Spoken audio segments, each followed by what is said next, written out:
welcome back to Learn Economia. In this video, we'll be looking into certain concepts like employment, types of workers, underemployment, unemployment, full employment, voluntary unemployment, and involuntary unemployment. So, we know what employment is, right? Employment is actually the state of being employed. We know that in the case of employment, there would be an employee and there would be an employer. Employer is the one who provides employment, and employer is the one who works in under employee, and employee is the one who provides employment, right? And employment for people, actually it would vary from the sense, it would vary in different senses, right? in so this can be some temporary employment, some permanent employment, etc. We could see that there are different types of workers. So all these kinds of workers are actually employed, but they are having different types of workers: hired workers, casual workers, regular salary workers, self-employed persons, etc. In the case of a hired worker, these people are actually who are employed by others, and they receive wage or salary as a compensation of their work. And these people are again classified into uh, casual worker and regular salary worker. Casual workers are the ones who are engaged by employers on a temporary basis, whereas in the case of regular salary worker, they are employed on a permanent basis. Okay, then there is another category known as self-employed persons. These people are actually not employed under any particular person, but they are the ones who are employed by themselves. Best example is business persons. Next, having discussed a lot about employment, let's understand what unemployment is. We know that it is considered to be a key factor which would deal with underdevelopment, or unemployment, and an increase in unemployment situation is something that will lead to underdevelopment in the economy, because you are not able to use the productivity of workers. They are considered as idle and they are not even employed. So as a result, these workers, even though they are ready to go for work, they are not able to contribute to the productive output of the economy.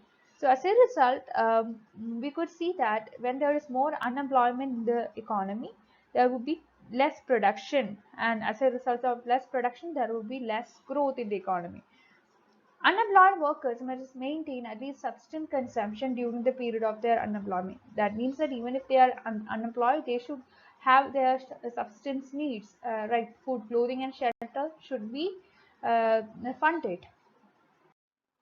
And they might be going for borrowing or something to finance their basic needs like food, clothing, and shelter. This means that an economy with high unemployment has lower output without a proportional decline in the need for basic consumption.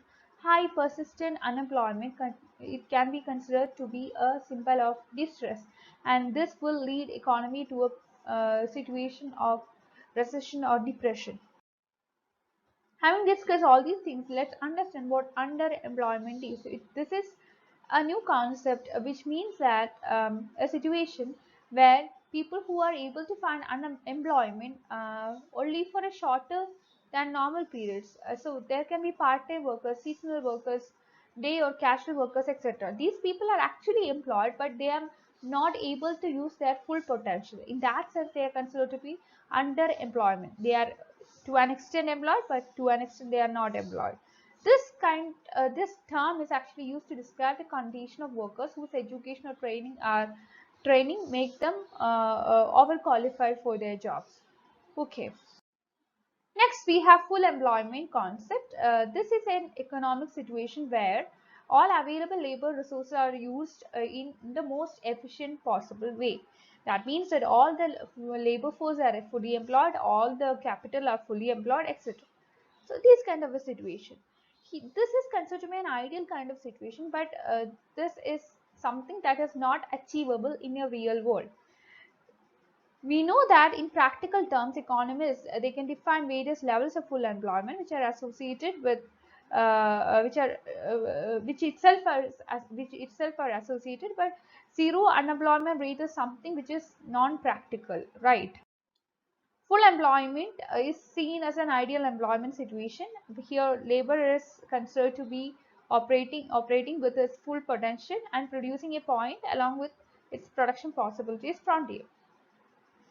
Because it might not be practically possible to eliminate all unemployment situation, we can see that full employment is something that is, though it is ideal, it is not practicable or attainable.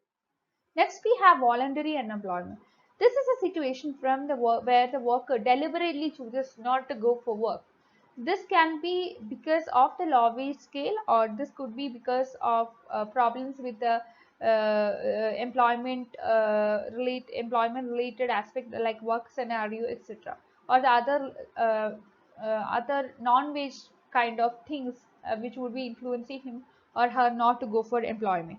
So this voluntary unemployment, it is something which is decided by the person who is chosen for employment. He or she is given employment, but he or she is not going for employment. The voluntary kinds of unemployment situation, it would get created where the worker is neither willing to work nor searches for a job, because this person is satisfied with the amount given by the government in the form of unemployment kind of benefit. This can be another reason or explanation. High income tax rate can be considered to be another reason which pulls a person from going for employment. Lack of job information can be another reason.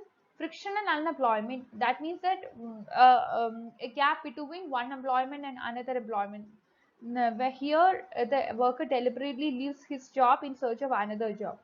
So most of the times we could see that unemployment is involuntary cause, mainly due to socio-economic factors like government intervention, technological advancement, etc.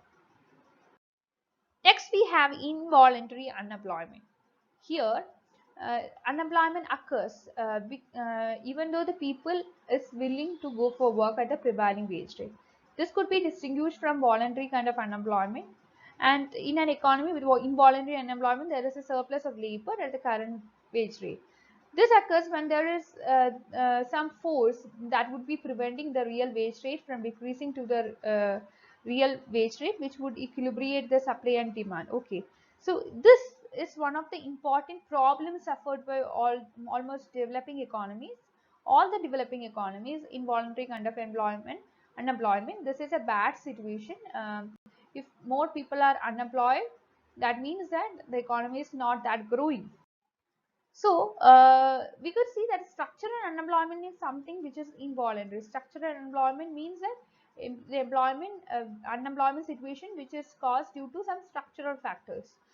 We could see that unemployment rate, it is something it is the ratio of involuntary unemployment to sum of the involuntary unemployed and employed persons. So this, if it goes on increasing, it is not a good symbol for a country. So that's all for today. Please like, share, and subscribe to this channel for more videos, and be a part of my Telegram group and Telegram channel to discuss your doubts. That I'll be providing the links of the same in the description box. That's all for today. Thank you.